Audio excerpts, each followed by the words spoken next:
வாழ்க வளமுடன்.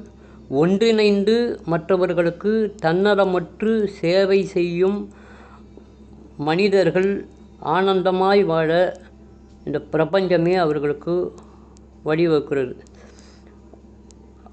உதவி தேவைப்படுற மனுஷாளுங்களுக்கு இந்த உதவி செய்யக்கூடிய சமூக சேவை செய்யக்கூடிய எண்ணம் உள்ள மனிதர்களெல்லாம் ஒன்றிணைந்து தன்னலமற்று எந்த எதிர்பார்ப்பும் இல்லாமல் அவங்களுக்கு உதவி செய்யும்போது அது மிகப்பெரிய ஒரு மனித குலத்துக்கு செய்யும் சேவையாக மாறுது.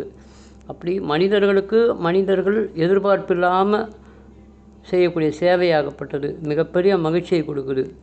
அந்த மகிழ்ச்சியை அவங்க தொடர்ந்து சேவையை உலக மக்களுக்கு அதிகமான மக்களுக்கு செய்து கொண்டே போக அந்த பிரபஞ்சமே அவங்களுக்கு அந்த மகிழ்ச்சியை தாண்டி ஆனந்தத்தை கொடுத்து அவங்கள நீண்ட நெடிய காலம் ஆரோக்கியமாக வாழ வைக்குது என்பதே உண்மை. மனிதர்களுக்கு சேவை செய்வோம், ஆனந்தமாய் வாழ்வோம்.